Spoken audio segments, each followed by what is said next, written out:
आपने पढ़ा है कि जो पहली थ्योरी आई थी वो कॉर्पस्कुलर थ्योरी थी लाइट की। कुछ नाम सुना है कभी, मैंने ही बताया हो या नहीं? न्यूटन ने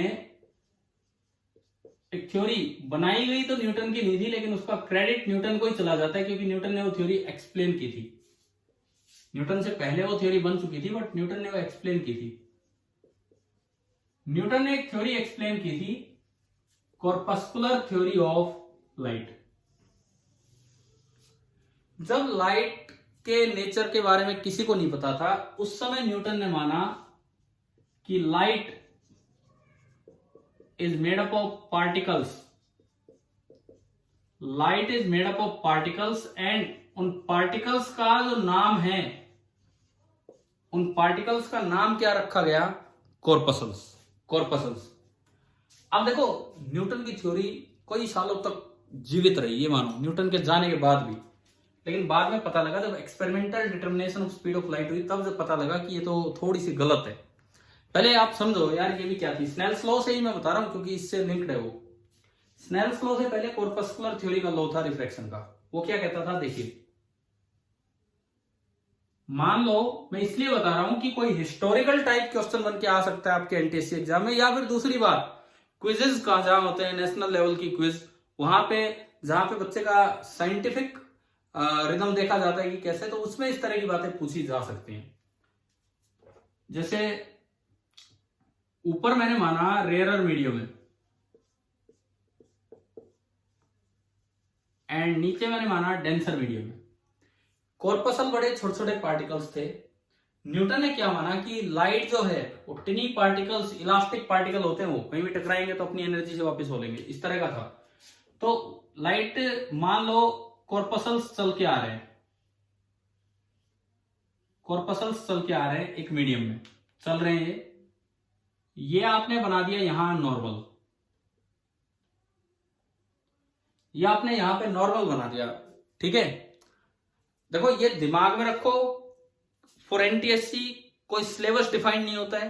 जो सवाल एक बार आ गया, अगली बार से टीचर पढ़ाने लग जाएंगे। तो हम ऐसा करें ना कि पहले ही कुछ जितना हो सके अपना थोड़ा थोड़ा पढ़ के जाएं चीजों को, ठीक है। तो कॉर्पस्कुलर थ्योरी, जिसको अक्सर जल्दी से कोई डिस्कस नहीं करते, लेकिन फिर भी क्योंकि स्नेल्स लॉ पढ़ते हैं तो आपको ये भी पता होना चाहिए। तो देखिएगा, ये कॉर्पस्कुलर थ्योरी के अकॉर्डिंग ये लाइट के पार्टिकल्स आ रहे हैं, क्यों चल रहे हैं, क्यों चल रहे हैं? तो न्यूटन के अकॉर्डिंग या इस कॉर्पस्कुलर थ्योरी के अकॉर्डिंग इस मीडियम में ना, इस पे दो फोर्स लग रहे थे। एक tangential force, tangential force is parallel to interface, और एक normal force perpendicular to interface. और इन दोनों का रिजल्टेंट जिधर था, उधर उधर ये पार्टिकल चलता जा रहा था। पहले तो ये बताओ, ये फोर्स थ्योरी यहां तक समझ में आई, कैसे पार्टिकल्स मूव कर रहे हैं एक मीडियम में? ठीक है। अब दूसरी बात, फोर्स बढ़ेगा तो स्पीड बढ़ेगी कि नहीं बढ़ेगी, बताओ?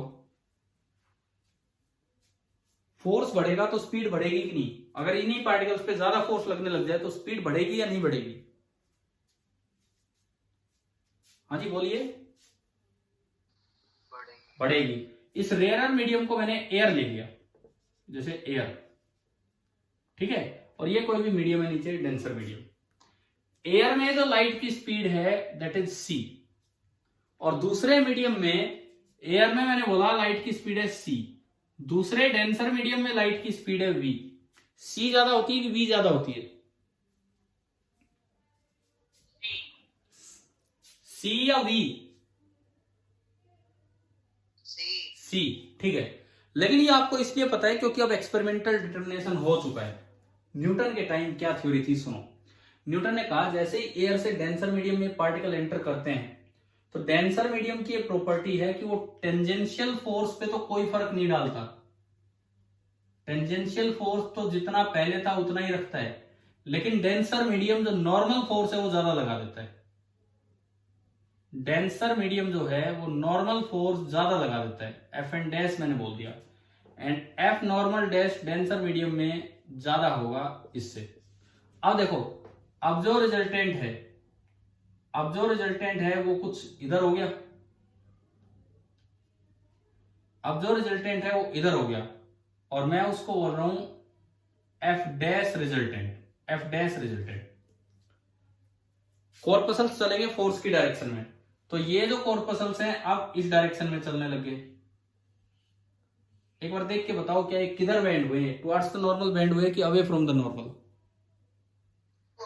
टुवर्ड्स। क्या ऐसा होता है कि नहीं होता? बताओ, जब एयर से डेंसर मीडियम में जाएगा, लाइट जाएगी, तो क्या ऐसी ही बेंडिंग होती है या नहीं होती है?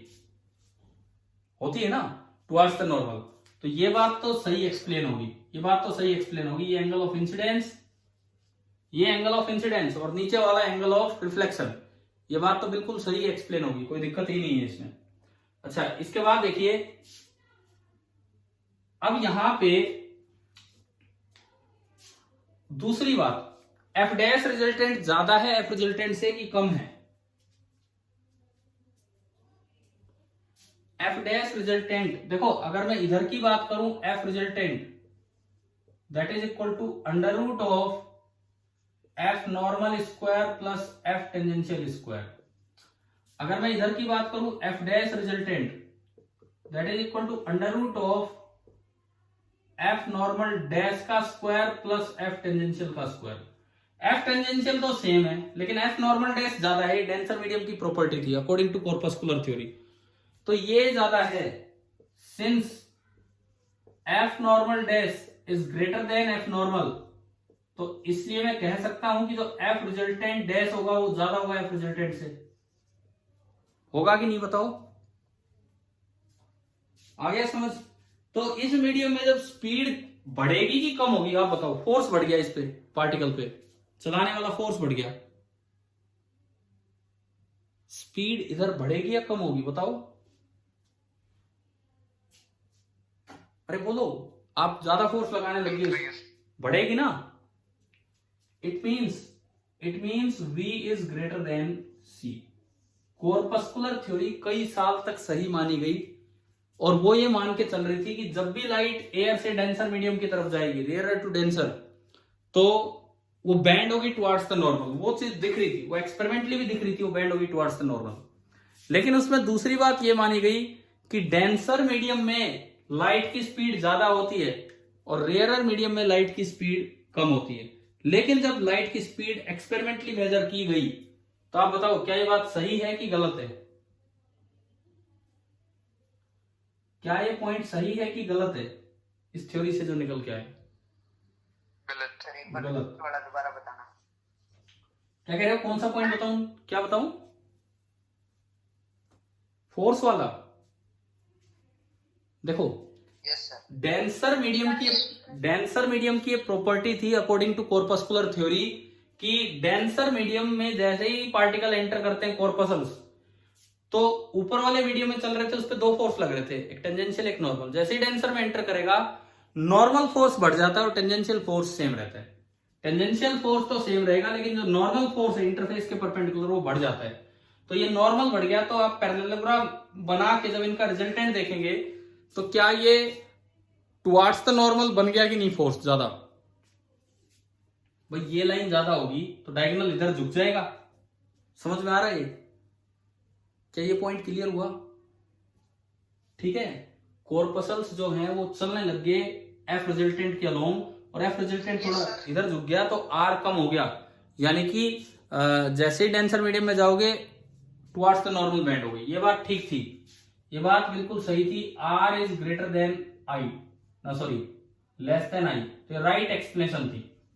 लेकिन जब फोर्स के तरीके से गए तो एक गलत एक्सप्लेनेशन जो ये दे रहा था, और स्पीड मेजर हो नहीं पाती थी उस समय, तो पता भी नहीं था लोगों को तेज चलेगी धीरे, तो लोग मान के ये चलते थे कि लाइट वैक्यूम में धीरे चलती है और मीडियम में तेज चलती है। तो ये गलती थी उस थ्योरी की। अब मैं आता हूं, जो आज का स्नेल्स लॉ है वो उस समय इस नाम से तो नहीं जाना जाता था, लेकिन उस समय वो रूल क्या था? वो रूल था इधर की स्पीड कितनी है? c इंटू साइन ऑफ इधर वाला एंगल साइन आई बराबर इधर की स्पीड कितनी है? v into sine R. उस समय का ये स्नेल्स लॉ का इक्विवेलेंट लॉ ये था कॉर्पस्कुलर थ्योरी के टाइम। और ये क्यों था, इसका कारण है, सुनो। इस थ्योरी ने कहा कि v ज्यादा है कि c? कौन ज्यादा है? v। तो दो चीजों का अगर प्रोडक्ट सेम हो और एक चीज बड़ी हो तो दूसरी चीज को तो छोटा होना पड़ेगा, है ना। अब देखो इसमें इधर तो ले लिया C, तो साथ में ले लिया I। उनके अकॉर्डिंग, उस थ्योरी के अकॉर्डिंग C छोटा है तो I बड़ा है, I बड़ा है ना इस डायग्राम में। और उस थ्योरी के अकॉर्डिंग अगर V बड़ा है, देखो यहां तो I बड़ा ले लिया, यहां V बड़ा है तो उन्होंने R छोटा ले लिया। अब छोटा बड़ा बड़ा छोटा तो प्रोडक्ट तो सेम आ सकता है कि नहीं आ सकता है? क्लियर है। जब पता लगा बाद में कि भाई नहीं इधर स्पीड कम है तो पलट दिया इसको, इनका रेसिप्रोकल दे दिया। बाद में, ये तो उस समय का रूल था, बाद में रूल बना दिया 1/c into sine I is equal to 1/v into sine R. जब ये पता लगा कि स्पीड तो उधर कम होगी तो ये रूल ऐसा बना दिया, और इनको ऊपर ऊपर c से मल्टीप्लाई करके रिफ्रैक्टिव इंडेक्स की टर्म्स में ही बना दिया। इस तरह से ये रूल बनाएगा। तो मैंने आपको इस पार्ट में लगभग आपको एक न्यूटन ने जो थ्योरी एक्सप्लेन की, जो न्यूटन से भी पहले की बनी हुई है, लेकिन न्यूटन को क्रेडिट जाता है क्योंकि इन्होंने बुक लिखी थी। न्यूटन ने एक बुक लिखी थी जिसका नाम है ऑप्टिक्स। न्यूटन ने एक बुक लिखी थी जो कई साल तक सही मानी गई, ऑप्टिक्स पूरा एक ग्रंथ था, और उसमें पूरी कॉर्पस्कुलर थ्योरी का विवरण है।